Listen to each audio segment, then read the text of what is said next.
Okay, so we are recording, so we'll have this information for other students. But so I'm delighted to see so many of you. I know it's getting closer and closer to getting all your final papers and your finals done, and it can be a stressful time of year.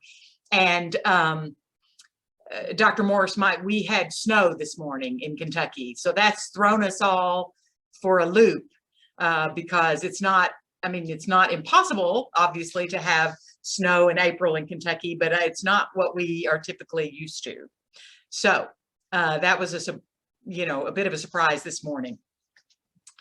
So everyone, I want to introduce Dr. Michael Morse, and he is here from the Winston Churchill Foundation, and he has it been 5 years or 6 years? You haven't been there a terribly long time. It's 6 years. Okay, 6 years. And he did his undergraduate degree at Princeton and then did his master's at the University of Cambridge. So he's going to be able to speak to you from direct experience, being there in a graduate program, and then he came back and did his doctorate in the United States. And I know that is a typical pattern for some Churchills, that they will go abroad and do this research master's degree and then come back and do the PhD. So some of you, I think, have that ambition as well. So this is a really wonderful award. UK has not always been in the list of competitive institutions to be able to apply for it, but Dr. Morse allowed us to join that group a few years ago when he started at the foundation, and so we're really excited. So I am just thrilled to have so many of you on this call, but I'm going to quickly turn it over to Dr. Morse and let him talk to you about the eligibility criteria. And we're a fairly small group, so you can either put questions in the chat box. We will monitor that. If you're a little shy, go ahead and put those in. But also, would you be comfortable with people unmuting themselves and asking directly questions to you? Yeah, I find these sessions go best when I play off of your questions. So, please, if you do have questions, put them in the chat box or just unmute yourself, raise your hand, whatever, and we'll put it into the discussion. And I know we always say this, and you've heard this before, but that all questions are helpful to someone, but truly in competitive awards, that is absolutely true. Someone else is thinking of that question, or they're, a little shy to ask, what it's like to do college or do university in the United Kingdom, so don't be afraid to ask, because it will be very helpful to not only the people on this call, but also students who are going to watch this recording later. And so I would really appreciate you doing that. So I will turn it over to you, Mike. Thank you so much for being here today. Thank you very much for the introduction, and welcome everybody. I'm not going to get too technical, because technical things you can find on our website, but I do want to just share with everyone what the experience of being a Churchill Scholar is like, why we think it's the greatest experience in the world, why everyone should apply if you think that you might have a chance, or even if you don't, go for it.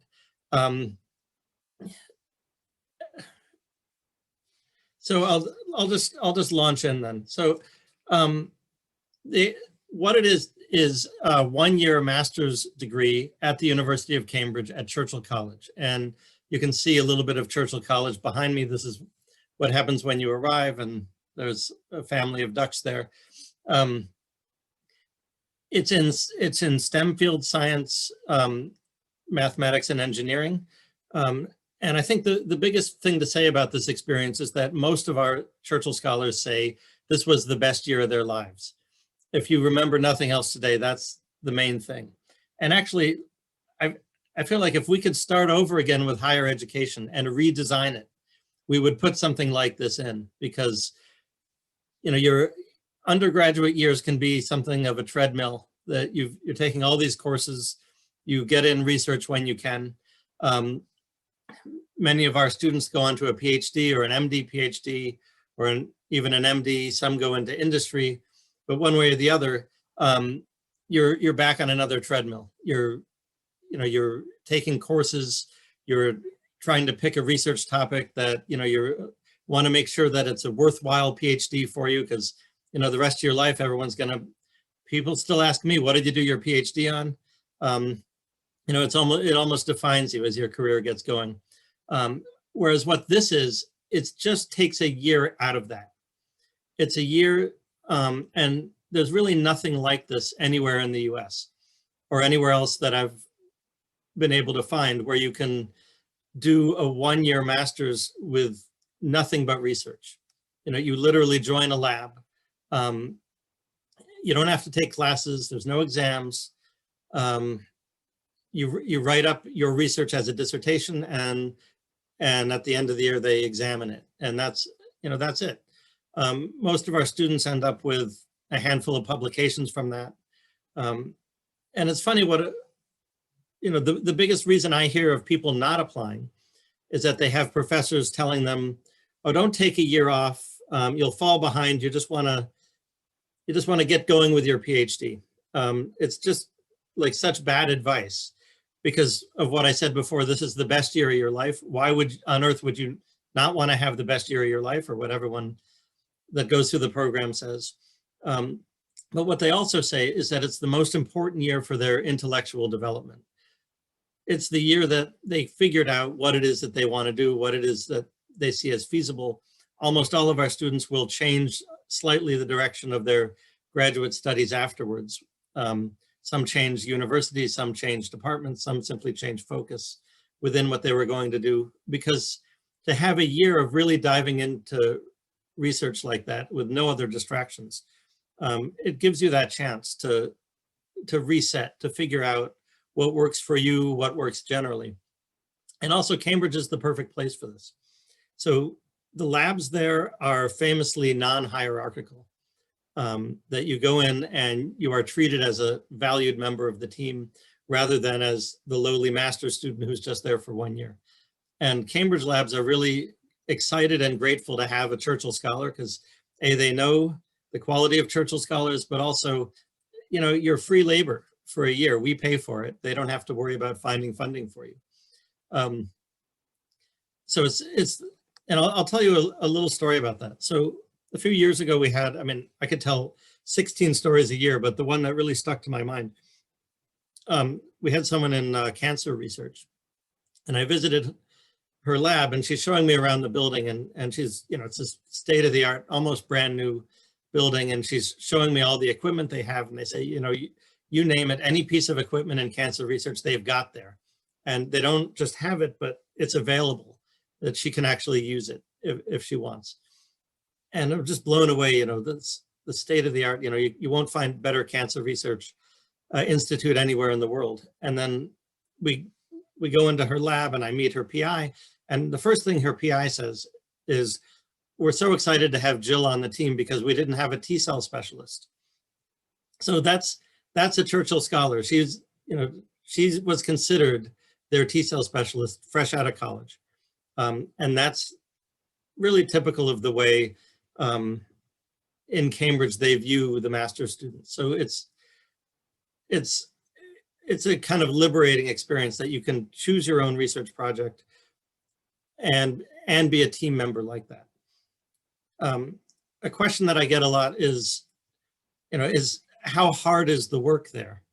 And because you're doing your own research, it really is, it is what you make of it. But it's worth saying that the Cambridge culture is one of work-life balance. And not all my examples are medical, but I will give another one. We had a student in hematology, and he was really intimidated going into his lab because this was a very famous hematology lab for their research output, just the number of publications per year. And he thought, how am I going to keep up with this? It's going to be really hard. And he was surprised to find that, people arrived at a reasonable time in the morning. They took a break together for coffee, like all as a group. They would just leave the lab and go to the coffee room at like 11 o'clock. They all went to lunch. They would just leave and go to lunch. And then sure enough, in the afternoon, like 3 or 4 o'clock, they would have a tea break. And so they're breaking like every 2 hours or so throughout the day, and then they go home at a reasonable time. And at first he's like, I don't understand. How are they taking all these breaks and writing all these papers? But then you slowly begin to realize as a Churchill scholar that that pattern of stepping back frequently from your work, you're not having a formal meeting with the lab. You don't have to discuss the lab business and get it out of the way. You're talking about what you saw on TV last night. You're talking about anything, but then you can kind of casually mention, oh yeah, what are you working on? And I'm working on this. Oh, have you tried it this way? And just this constantly stepping back and reflecting, working together with people in your group, it actually makes your work much more productive. So it's not about putting in the long hours. It's not about staying at your desk. It's about reflecting and doing science in that way. And so many of our scholars, when they do come back to the US, they try and introduce that into their PhD programs or keep it in their careers afterwards. They want to feel like they can still have a work-life balance. They can, they can take breaks. They can reflect in this way and be better scientists for it. And again, Cambridge has so many opportunities to do things outside the lab, and they kind of expect you to do things outside the lab. So, whether it's sports, we've had several Churchill scholars play on what they call the varsity team, the main competitive teams, even as graduate students. There's so many musical ensembles, orchestras, you name it. You can, as a music fan, you can probably go to a concert pretty often. As a musician, you can play certainly on a weekly basis. But that just scratches the surface. There's something like 200 different, what we would call clubs, and they would call student societies to get involved in. And we really encourage Churchill scholars to, try something new. And again, this is part of that personal growth of just having the time with nothing on the line, because you pretty much have a PhD program or whatever it is next waiting for you to go out and explore. So that's a brief pitch about what the experience is. I've really emphasized the research aspect. I don't know if there are any mathematicians here, but if there are, or if any mathematicians are watching the recording, math is actually very different from what I just described. There are lectures and there are exams. The exams are at the end of the year. Math is taught very different in Cambridge than anything people are used to in the US. So I would strongly encourage any prospective mathematicians who would like to apply to, we have a document on the website, it's easy to find.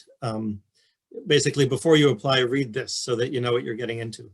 Before we had that document, about half of our math students would end the year really frustrated, like, what was that? Since we have the document, everyone's kind of, they're happy with it. They got a lot out of the experience. This kind of math instruction is not for everyone. But if it is for you, then I look at it as a research course that's disguised as a lecture course, because you're taking lectures, but really you're doing most of the work on your own outside of the lecture format. So it really is a year of independent learning, I guess, facilitated through the Cambridge lectures. And then increasingly there are what we call hybrid, like part taught, part research courses, like scientific computing is an example, energy technologies, there's a chemical engineering one. So for these, there are lectures in the first term, and then later on in the year, you get to do your own research. And if you're considering one of those courses, I will say almost everyone that's gone through one of those courses at some point has said, you know what, I kind of missed an opportunity here. I could have spent the whole year doing my own research. So I will say, if you're considering a hybrid partially taught course, think very carefully about it, because the opportunity to spend a year on research and nothing else may not come along again until you have a sabbatical. So, take that opportunity really seriously. Okay, I see I have no questions. So Well, I have a question that I Yep. just want to ask to clarify for me and for students. A lot of these students I know are involved in research because I know some of these names, but I don't know, having never been in a review of a Churchill, of the pool, how much research background is expected? Is it, enough that you can get on a publication? Is it, you should have done it at least 2 years? You should have gotten involved the day you came as a first year student? Like, do you have a sense of what the typical research background is? Well, it's hard to put to quantify it too much because we know that there's an apples and oranges comparison going on, that people in different disciplines and different universities have different opportunities. But we do have 3 selection criteria. The first is academic achievement. The second is research achievement. So there should be substantial independent research. And I know that some students, even before freshman year, have gotten into a lab. Other students are told by their universities that there are absolutely no lab opportunities until junior year. The summers are a good time to do research, and applications are always enhanced, I think, by doing research outside of your university, or at least in 2 different labs, because your primary lab is always going to love you. And the question is, can we get confirmation from somewhere else? So I would say summer experiences, some amount of research at the university. Any more questions before I go? My next item was to talk about the criteria, so it kind of segued. Okay, I'm sorry. No, that's just a good segue. There are a number of different scholarships that will get you to the UK. The big ones are Rhodes, Marshall, Gates, Cambridge. There are a few others. But I recommend, if you're applying to one of these or more than one, that you look carefully at the selection criteria. And what makes us different from those is that you won't find the word leadership anywhere in ours, and you find it in theirs. And I always like to make fun of them a little bit, because I think they're starting a little early deciding on who's going to be a leader when you're just graduating college. I think that, to split people into future leaders and non-future leaders is ridiculous. Our philosophy is we choose people on the basis of the work that you've done. And then we're going to give you the tools as Churchill scholars to become leaders. That's a very different approach from them. So we actually have 3 criteria. I mentioned academic and research achievement. The third one is outstanding personal qualities. I wouldn't get too hung up on that. It doesn't really mean much, other than we expect our applicants to be more than one-dimensional. There should be something else. And I'm sure that there are other things going on in all of your lives, and it just kind of recognizes that. But what our selection committee really looks for is what you've done in the classroom and in the lab, or the kind of lab equivalent if you're a mathematician or something. So what do we do in Cambridge to give you those tools? So in addition to everything I just described as being, a year of self-discovery, of, figuring out what kind of researcher you'd like to be, we provide seminars, one in science policy. And the idea there is that, if you become an expert in some area at some point in your career, a government agency or a legislator or somebody is going to get in touch with you and ask for your advice on a policy issue. And you need to know how to answer that question, because it's very different from answering a similar question from a colleague in your field or in your industry or in your department. Every year also, when we do our policy seminar, a few of our students get really excited and say, I'm really interested in this particular aspect of science policy, and they want to get involved with that. And that's great too. We don't expect that of everyone, but we do want you to be prepared to contribute to policy when that day comes. And the other type of seminar we provide is public engagement training, or if you like, science communication. So before the pandemic hit, we have like the perfect example of this working beautifully, which is we got ourselves invited into the US Embassy in London. So, and I timed my trip there, so I got to go as well. And we sat around this big conference table and we met with the US ambassador. And he's not a scientist, it's not his thing, but he went around the room and said, can you tell me, your name, where you're from, and a little bit about your research. And so, they have like 30 to 60 seconds each to talk about their research. Luckily, 2 weeks earlier, we had literally trained them, so they had all practiced their answers with experts on how to convey your research to a non-specialist in brief amounts of time, whether it's 30, 60 seconds, 3 minutes, something like that. We find this is really important. We don't expect you to have that before. We expect that to be something that we help you with. And that's been really well received. People really have valued that. So other things that makes our experience unique is our connection to the Churchill family. So a lot of people will wonder, okay, a science, math, and engineering scholarship, why is this named after Winston Churchill? And it's because this was his idea. This is what he thought was important. I know in the US, I'm sure you're familiar, we have when a president steps down from office, they get a presidential library, like a little research center that holds their papers. So Churchill College behind me provides that function for Winston Churchill. It's got his papers. It also has papers of other politicians. It has increasingly papers of famous scientists. Rosalind Franklin is the famous one that comes to mind. So it's got a serious archive. But what it is, it's a college within Cambridge. Cambridge is a collegiate university. There are 31 colleges. In general, a college is just a place where the students live.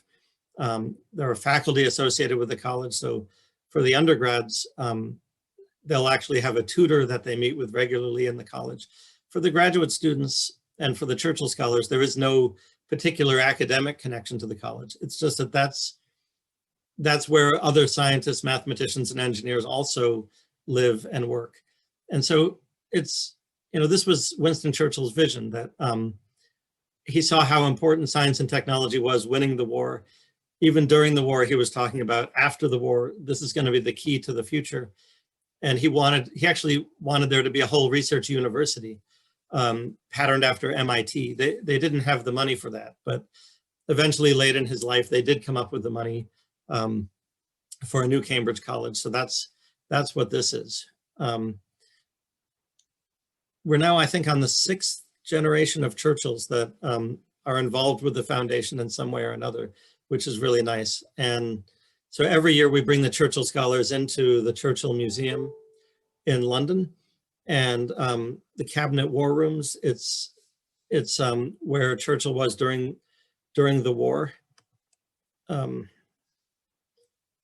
it's an underground bunker. We actually go in there out of hours and get to go behind the scenes. It's a very moving experience. And just realizing what he did during the war, but also realizing that this scholarship was literally his idea. So we're fulfilling his vision. And then when circumstances allow, and this was the first year that we couldn't do this, but in the future we can have lunch with members of the Churchill family and some of our trustees that are based in London. And they're very much involved with the college generally, but also with the scholarship in particular. So let me pause there and kind of encourage if there's any questions at this point. There is something in the chat box. Can you see it, or I can read it? I see it. It's what is the best part of the Cambridge student experience? Now, last week, I actually had some students in a session like this, and I'm trying to remember what they said. But it would be good to say something new, but I think I'll just go back to what I was saying before about the work-life balance, the just interacting. I think, okay, we have a little video on our website that I encourage you all to look at, and it's got a little footage from dinner.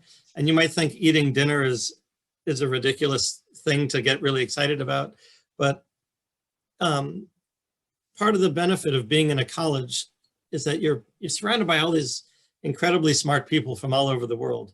And when you have, they call it formal hall. So once or twice a week, you can have dinner it's like it's pretty cheap. It's a few pounds, but it's a waiter served 3-course meal. And mainly what people are talking about is their research. It's, what are you studying? What brings you here? And it's just the idea that the people across from you, have these incredibly interesting stories to tell. They're from everywhere in the world. And these are your colleagues, that you stay in touch with your whole life. So really I would say the best part of the student experience is that it's other students and, who they are and what that kind of world is. So here's the next question. My understanding, Churchill scholars are basically high caliber scientists. Well, I don't know what caliber, but certainly high achieving scientists, mathematicians, and engineers. So you've achieved something as an undergraduate, and then this rewards that.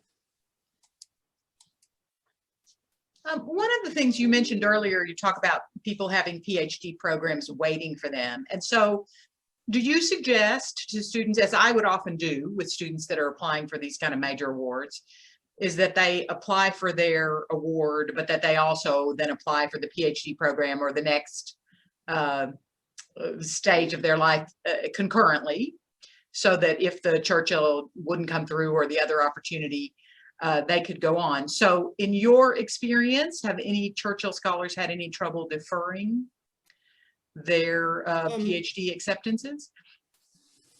Define trouble. So, well, I've never had a student who had difficulty deferring for any of these major awards, but I just wondered if you'd had any other experience.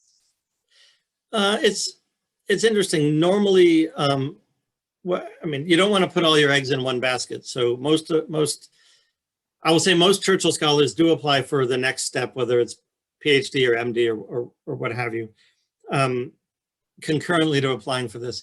Having said that, I had 2 students finish last year who didn't even apply to medical school until after their Churchill year. So, I'm not going to tell you what to do, but certainly most of our students do apply to graduate school concurrently. Almost all of them, when they talk to the program of their choice, the professors there realize what the Churchill Scholarship is and will hold a place for them for 1 year. We used to have problems with Stanford. Stanford used to be really reluctant to defer, but as they were so reluctant to defer, Stanford was still the #1 destination for Churchill scholars. So what they would do is simply reapply and be accepted again. I've never had someone not be reaccepted. So when you say, has anyone had any trouble deferring? Yeah, every year there's a few students are told by their PhD programs, we don't accept deferrals. So what they do is they reapply and they get in.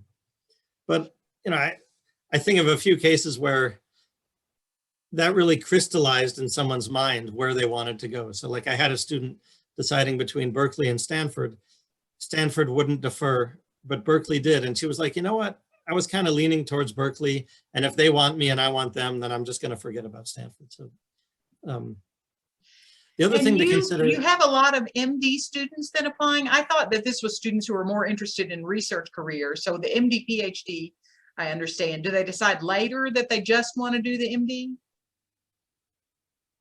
No, I do emphasize that we do have students every year that just do straight MD afterwards. And there are other awards that we get kind of lumped in with, like the Goldwater and the NSF, which don't look favorably on pre-med base or, the MD path. Whereas we have no problem with that. We had 1 year recently, we had 5 of our 16 students went to do a medical degree afterwards. And I think most of those were doing a straight MD. So to get the Churchill Scholarship, you have to have done some research. In the Churchill Scholarship, you will be doing research. It doesn't mean that you have to do research for the rest of your life. I really don't like predicting the future. I don't like, to me, the whole fun, the benefit of the Churchill Scholarship is it gives you a year to reevaluate what you'd like to do. So, we do have a question on the application. What is your career path? They're really, there are lousy answers like, I really want to get to level 10 in Tetris or something, but there are no wrong answers. If you want to go straight to industry, that's fine. If you want to do an MD, that's fine. We just kind of look for something inspiring you in some direction that you're going in. Okay, before I get to the next question, I did want to mention the NSF. So a lot of students will apply to the NSF Graduate Research Fellowship concurrently to the Churchill.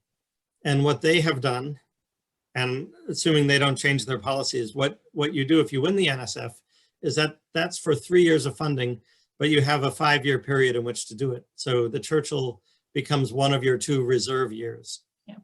So that's in effect how you can defer the NSF Graduate Research Fellowship if you happen to win that too. You can also apply, assuming you haven't gotten a master's degree and a bachelor's at the same time, you can actually apply to the NSF while you're in Cambridge.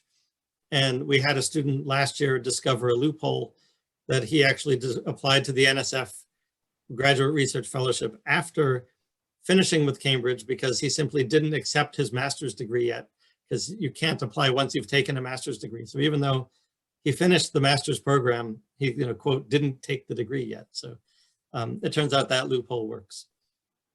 Well, So this shouldn't interrupt anybody's plans going forward. And in fact, I'll emphasize, for those who go on to MD, PhDs, it's a lot of years, but the students who have done it say that they can't imagine having done all those years without this 1 year at the beginning, that they saw this as the most important part of that whole process. All right, the next question is, students often change direction of study while in the program. Is that easily done? It depends. Yes, it is, but it kind of depends how big. What I was really talking about was like their PhD direction. That they'll spend a year doing one thing and think, well, I was going to do that for my PhD. Now I see this other thing will be better. Or I wasn't going to do this for my PhD, but now I really want to do this for my PhD. That is very easily done. Every year we do have students who change departments after they've won the scholarship. So if you're not entirely sure which department or which lab you'd like to be in, choose one and apply to that. And it's not tying you down to it. But I had a student, I guess 2 years ago, who he had his whole research laid out, and within the first 3 weeks of being in Cambridge, a very similar research project was published in Nature. So it's like, well, I guess that's been done. He had to do something else. So there's all sorts of scope to change what you're doing. I hope that answers that question. Do you have many students who stay and do their doctoral work at Cambridge? Do some of the Churchill? Yeah, maybe an average of 1 a year. Sometimes it even gets up to 2 or 3. And what many students suggest to Churchill scholars, and I guess we're getting ahead of ourselves, is in October, even though you've just arrived, apply to do a PhD in your department. And that way you've got the option open if you fall in love with the place and really want to stay. Cambridge actually has gotten a lot of PhD funding. There's the Gates Cambridge, if you want to stay. There's the Wellcome Trust. We just had a student get an award from them. Cambridge has a number of internal awards, the Cambridge Trust. So there are ways to stay in Cambridge. And one of the benefits is that for each new group that arrives, there are a handful of PhD students who were former Churchill scholars that are there to greet you and take you out to dinner and just kind of, help with the cohort cohesion. I guess I have one other question in terms of how do you anticipate the pandemic affecting this coming year program? Will students have to be fully vaccinated before, if they were to get a scholarship like this and to be able to go? Do you have any guidance on that? I don't think Cambridge has yet declared what their, whether people need to be vaccinated or all I can do is describe how this year has gone, which is much better than I think any of us anticipated. We had, because of the unique circumstances of this year's cohort, we allowed them to defer. We normally don't allow deferrals, but back last summer, the UK embassy wasn't even awarding visas, and people had to decide, are they going to go ahead with their PhD programs or wait and hope to be able to go to the UK? So we allowed this group to defer, but in the end, 12 of the 16 students, didn't defer. They're in Cambridge now. They've had, a more limited year, to be honest, than a typical year, but it's been a lot less limited than we imagined. So what they did is they quarantined, and actually the college gave them very nice rooms to quarantine in when they arrived. And some of them decided to upgrade their rooms after having experienced that. And because they were kind of existing in these pods of their houses, they couldn't socialize easily with people outside of their houses. They just became that much more close with their housemates. And so there were benefits to that. But even during the various lockdown periods that the UK has had, our students have been able to go into their labs. They've been able to have meetings in outdoor settings. They've even been able to take group walking tours in masked and socially distant ways. So, and several of them have even traveled, like some have gone to Italy. They've been all over Great Britain. One even went on vacation to Tenerife. So I think if all that could happen this year, then I just anticipate next year is going to be, it's going to be even better, even more open. Great. Other questions from students? Do you have questions about the application to Cambridge? With students applying directly to Cambridge, can you not get the Churchill but still be accepted to Cambridge? And do you have students who still go in that circumstance? Yeah, we do. So I'll describe a little bit about the application process. So there are two applications. One is to the University of Cambridge, and we strongly suggest that you apply to Cambridge by the Gates Cambridge deadline, which normally is around the 10th of October. And usually they don't even announce the exact date until like 6 weeks before that. So you have to kind of tolerate Cambridge being Cambridge in that sense. But they ask you to rank your college choices. So you put Churchill College as your top choice. And then we have a separate application, and that our portal will go live May 1st. So in the next few weeks, you'll be able to look at it. And then each university in our network has 2 nomination slots. So you don't apply to us directly, but you apply, when you click the submit button, then it goes to Pat. And so University of Kentucky gets to see all of the applications internally and then select your 2 nominees, and then nominate them. And our nomination deadline is November 1st. So that's how that works. So sure, every year, I mean, most applicants to the Churchill Scholarship will be admitted to Cambridge. And Cambridge's rolling admissions, the advantage of applying for the Gates Cambridge deadline is you can also apply for that award. It's just, it widens your chances of winning another award as you're applying to this anyway. I've had cases of a department say, I want this student and I will find funding for the student, even if he or she doesn't win the Churchill. And there are other awards too, that, you know, some of which I learn about every year. So there's other ways to get there, but, and also we have students who will pay their own way if they can do that. So yes, some students go ahead anyway. I'll tell you a little bit about what the application looks like. So for applicants to the MPhil by research, which I described at the beginning, where you have to find a lab, you need to show on your application proof of contact with that lab and that they'd be willing to take you if you win the Churchill. And my advice there is don't be shy. And I'd like to tell, I mean, there's one particular story which is really cool, which is I had a student who did a particular kind of research as an undergrad. And so she looked at that kind of equivalent lab doing that exact kind of research at Cambridge. And she emailed them and said, you know, I'm applying for the Churchill Scholarship. Do you think I would be a good fit for your lab? And 3 weeks went by and they didn't respond.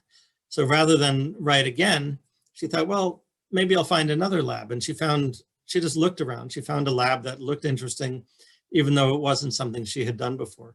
And so she sent an email to that lab director. And within 2 hours, he got back to her and said, you know, this sounds terrific. You know, I'd love to have you in my lab. Can we set up a time to talk? And little did she, I don't even think she realized it at the time, that he was a Nobel Prize winner, and B, was president of the Royal Society. So which is like president of the National Academy of Science. So, you know, one of the top scientists in the UK. Within 2 hours got back to her, and sure enough, she won the Churchill Scholarship. You know, she met with him every week. So that's, you know, don't be shy. You may not get an answer, but the right people in Cambridge will know what the Churchill Scholarship is and will be very excited to hear from you. So that's the relationship you want to look for. And also look far and wide.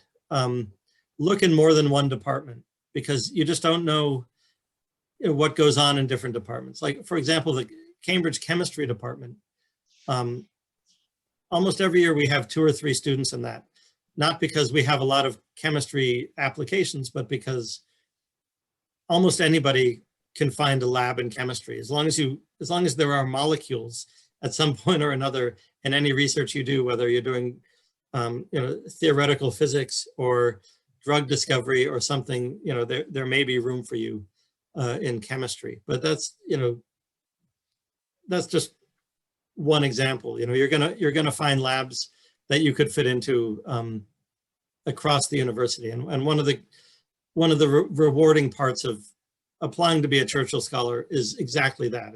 It's being able to look at everything that is happening in Cambridge and just imagining where you might fit in and what research project that you do. And, you know, every year I get emails from students who were not successful, just saying, you know, how much it meant to them to do that stage of the application and how much they've just benefited from applying.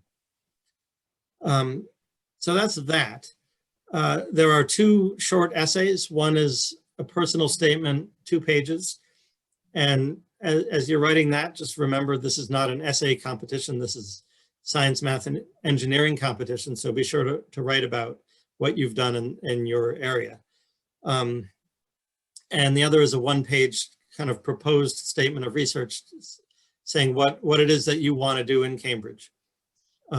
It's almost like a research proposal. And keep in mind as you're writing these that our selection committee is made up of former Churchill scholars, but from a wide range of different disciplines. So, you know, don't get too jargony for the people that are not in your discipline, but, you know, but have the jargon for the people that are in your discipline, just explain what it means. So you're writing really to 2 audiences there as you do that. You also need 4 letters of recommendation from people that are familiar with your work. And we think a good ratio is 1 or 2 letters from classroom professors and then 2 or 3 letters from research supervisors. It's just that you don't want to have 3 classroom professors because there's only so many ways to say that you did well in class. Whereas research, there's a lot more interesting things that you can say about research that you've done. I'm going to take a deep breath there because I think I covered most of what I wanted to say. Are there other questions?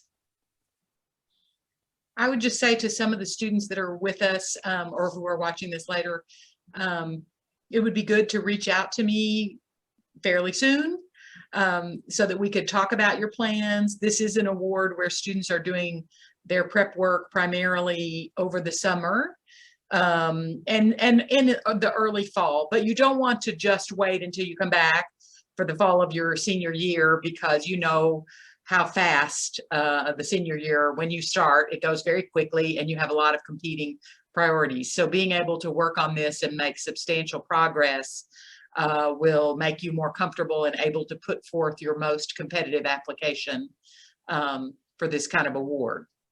So I strongly encourage students to let me know now if they're interested so that we can get more of your questions answered. And I see Emily put my contact email in the chat box. I would also mention Dr. Rebecca Dutch, Becky Dutch, in molecular and cellular biochemistry, I think is the full name of the department, here at UK, was a Churchill Scholar, and I believe has helped on your review committee for a few years. And so that's how you got included. Is my first year, she was on the review committee and said, "Why is Kentucky not on the list?" And I said, "Should it be?" And she said, "Yeah." So here you are. So yes, so we have someone who pulls for us within the Churchill, and she's also very helpful answering questions. So just to let you know that is one of our connections with Churchill. Other questions from students? I'll add that if you have a question that you don't want to ask in front of everyone, you should feel free to get in touch with me afterwards, and I'll put my email address in the chat box. It's easy to remember, info@churchillscholarship.org. We're a small organization. You know, I'm the only full-time employee, so all those emails come to my inbox. And I'm happy to answer any questions.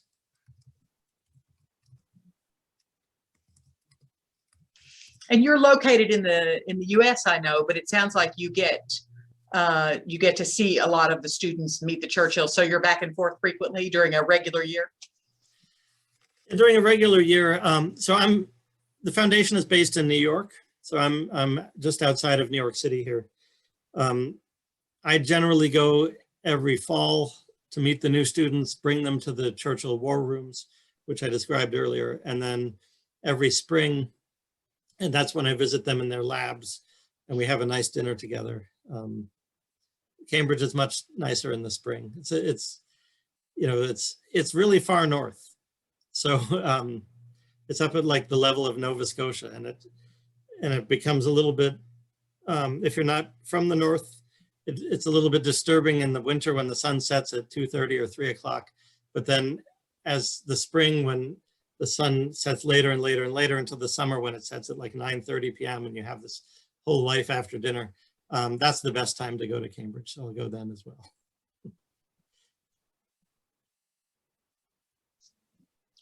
And I will say I've worked with 3 students who applied for major awards and they didn't get that award, but they did get accepted by Cambridge and they did go either on a scholarship. A faculty member was so interested in them, they helped them find money, or some of them self-funded, but they all 3 did say the same thing, that it was, just life altering, that it was an amazing experience. And 2 of them came back to PhD programs and 1 to law school. So they really credit their year at Cambridge with a lot of growth and helping them make changes. And one of them told me they found their tribe there, that they so all of them, truly had a terrific experience at Cambridge.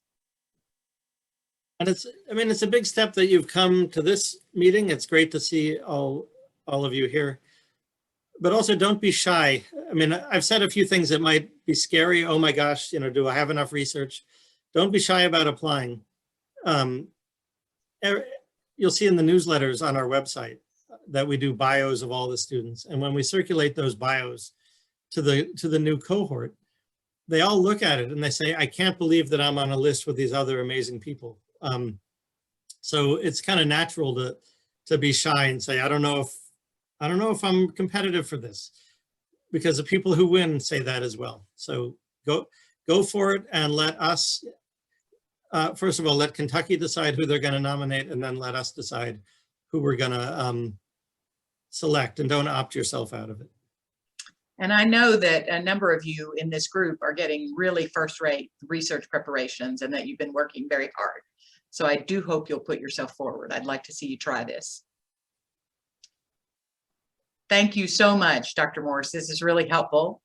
And it's been nice for me. It's the first time to meet you in person.